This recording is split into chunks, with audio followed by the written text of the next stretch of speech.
السلام عليكم ورحمة الله وبركاته. الحمد لله وحده والصلاة والسلام على من لا نبي بعده وعلى آله وصحبه ومن تبعهم بإحسان إلى يوم الدين أما بعد. പ്രിയമുള്ള സഹോദരന്മാരെ, നമസ്കാരവുമായി ബന്ധപ്പെട്ട് നമ്മൾ പറഞ്ഞു വന്ന വിഷയങ്ങളിൽ ഏറ്റവും പ്രധാനപ്പെട്ട ഒന്ന്, നമസ്കാരം നടക്കുന്ന അല്ലെങ്കിൽ ജമാഅത്തിന്റെ വേളയിൽ ഒരല്പം വൈകി വരുന്ന ആളുകളെ സംബന്ധിച്ചിടത്തോളം വളരെ ധൃതിപ്പെട്ട് ഓടി വരുന്ന ഒരു സാഹചര്യം പലപ്പോഴും നമ്മൾ കാണാറുണ്ട്.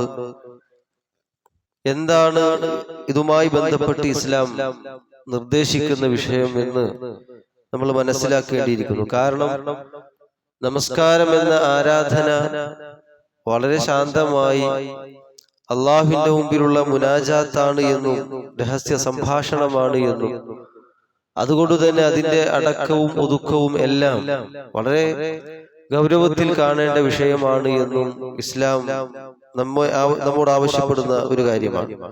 അതുകൊണ്ട് തന്നെ നമസ്കാരത്തിലേക്ക് വരുന്നത്, ആ ഒരു വരവിനെ കുറിച്ച് നബി സല്ലല്ലാഹു അലൈഹി വസല്ലം പറഞ്ഞ കാര്യം അബൂ ഹുറൈറ റളിയല്ലാഹു അൻഹു റിപ്പോർട്ട് ചെയ്യുന്ന ഹദീസിൽ കാണാം.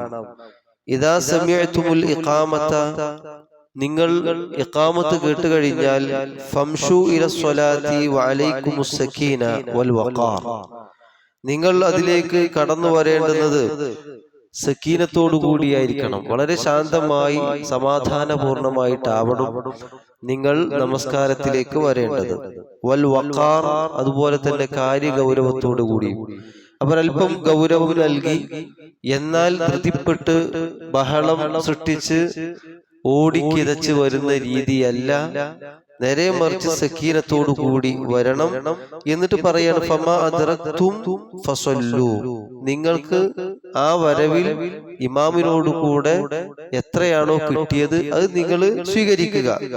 വമാ ഫാതകും ഫാതിമു, നിങ്ങൾക്ക് നഷ്ടപ്പെട്ട റക്അത്ത് നിങ്ങൾ ശേഷം വീട്ടിയാൽ മതി. അല്ലാതെ ധൃതിപ്പെട്ട് വന്നിട്ട് റക്അത്ത് നഷ്ടപ്പെടുമോ എന്ന് ഭയപ്പെട്ട് പേടിച്ച് ഓടിക്കിതച്ച് വരേണ്ട കാര്യമില്ല. കാരണം സമാധാനത്തോടു കൂടി വരേണ്ട ഒന്നാണ് നിസ്കാരം എന്ന് നബി സല്ലല്ലാഹു അലൈഹി വസല്ലം നമ്മെ ബോധ്യപ്പെടുത്തുകയാണ്. ചില സ്വഹാബികളൊക്കെ ഇങ്ങനെ നിസ്കാരം ആരംഭിച്ചു കഴിയുമ്പോൾ ഇങ്ങനെ ധൃതിപ്പെട്ട് ജലബത്ത് എന്നാണ് അതിന് ഉപയോഗിച്ചിട്ടുള്ളത്.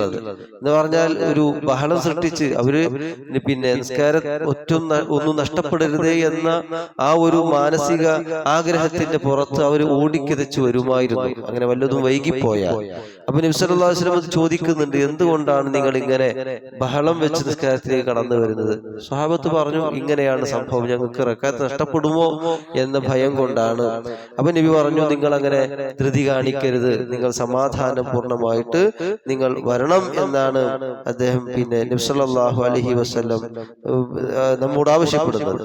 മാത്രവുമല്ല, അബൂ ഖതാദ റളിയല്ലാഹു അൻഹു റിപ്പോർട്ട് ചെയ്യുന്ന ഹദീസിൽ കാണാം, ബൈനമാ നഹ്നു നുസല്ലി മഅ നബി സല്ലല്ലാഹു അലൈഹി വസല്ലം, നബി സല്ലല്ലാഹു അലൈഹി വസല്ലമയോടൊപ്പം ഞങ്ങൾ നിസ്കരിക്കുകയായിരുന്നു. ഇത് സമിഅ ജലബത റിജാലി, കുറച്ച് ആളുകൾ അങ്ങനെ ബഹളം വെക്കുന്നത് കേട്ടു. അങ്ങനെ ഫലമ്മാ സ്വല്ല, നിസ്കാരം കഴിഞ്ഞു. അതിനുശേഷം ചോദിക്കാൻ നബി സല്ലല്ലാഹു അലൈഹി വസല്ലം, മാ ശഅനുക്കും, എന്തിനാണ് നിങ്ങൾ ഇങ്ങനെ ബഹളം വെച്ചത്, എന്താണ് വിഷയം? അവര് പറഞ്ഞു, ഇസ്തഅജൽനാ ഇലസ്വലാത്ത്, ഞങ്ങൾ നിസ്കാരത്തിലേക്ക് ധൃതിപ്പെട്ടു വന്നതാണ്. അപ്പൊ നബി വളരെ കൃത്യമായി ഒരു നിസ്കാരത്തിനെ സമീപിക്കേണ്ട രീതി എങ്ങനെയാവണം എന്ന് കൃത്യമായി പഠിപ്പിക്കുകയാണ്. ഫലാ തഫ്അലു ഇദാ അതൈതുമുസ് സ്വലാത്ത ഫഅലൈക്കും ബിസക്കീന, നിങ്ങൾ അങ്ങനെ ചെയ്യാൻ പാടില്ല. നിങ്ങൾ നിസ്കാരത്തിലേക്ക് വരികയാണ് എങ്കിൽ നിങ്ങൾ വളരെ ശാന്തരായി വരണം. ഫമാ അദ്റക്തും ഫസല്ലു വമാ ഫാതകും ഫഅതിമു, നിങ്ങൾ ഇമാമിനോടൊപ്പം കിട്ടിയത് നിസ്കരിക്കുക, നഷ്ടപ്പെട്ടത് വീണ്ടും വീട്ടുക എന്ന ആ തത്വമാണ് നബി സല്ലല്ലാഹു അലൈഹി വസല്ലം പഠിപ്പിക്കുന്നത്. കൂട്ടത്തിൽ മനസ്സിലാക്കേണ്ടുന്നത്, അബൂബക്കർ റളിയല്ലാഹു അൻഹുവിന്റെ ഒരു വിഷയവുമായി ബന്ധപ്പെട്ട് അദ്ദേഹം കടന്നു വരുന്ന സമയത്ത്, അദ്ദേഹം വരുമ്പോൾ നബി സല്ലല്ലാഹു അലൈഹി വസല്ലം റുക്വയിലാണ്, കാരണം ഇമാം റുക്വയിലേക്ക് പോയിട്ടുണ്ട്. അപ്പോ അദ്ദേഹം വളരെ ധൃതിപ്പെട്ടു വരുന്നതും അങ്ങനെ പെട്ടെന്ന് വന്ന് റുക്വയിലേക്ക് പോവുകയും ചെയ്യുന്ന ഒരു സന്ദർഭം ഉണ്ടാവുകയും ശേഷം നബി സല്ലല്ലാഹു അലൈഹി വസല്ലം അതിനെപ്പറ്റി ചോദിച്ചപ്പോ അദ്ദേഹത്തിന്റെ ആ താല്പര്യം, നിസ്കാരം ഒറ്റൊന്നും ഒരു റക്അത്തും നഷ്ടമാവരുത് എന്ന ആ ഒരു ആഗ്രഹം കൊണ്ട് അങ്ങനെ ഓടി വന്നതാണ് എന്നൊക്കെ നബിയോട് പറഞ്ഞപ്പോ നബി സല്ലല്ലാഹു അലൈഹി വസല്ലം പറഞ്ഞത്, അങ്ങനെ അതിന്റെ ആവശ്യമില്ല. നിങ്ങളുടെ ആ താല്പര്യത്തിന് പടച്ചോൻ നിങ്ങൾക്ക് ബർക്കത്തും അനുഗ്രഹവും നൽകട്ടെ. നിങ്ങൾക്ക് ആഗ്രഹമുണ്ടായതിന്റെ പേര് അതിന് പ്രതിഫലം ലഭിക്കട്ടെ. പക്ഷേ നിങ്ങൾ സ്വീകരിക്കേണ്ട സമീപനം, നിങ്ങൾ അങ്ങനെ ധൃതിപ്പെട്ടു വരേണ്ടതില്ല. നിങ്ങൾക്ക് നഷ്ടപ്പെട്ടാൽ അത് പൂർത്തിയാക്കുക എന്നുള്ളതാണ്. ഇവിടെ ഒരു സംശയം ഉണ്ടാവാറുണ്ട്.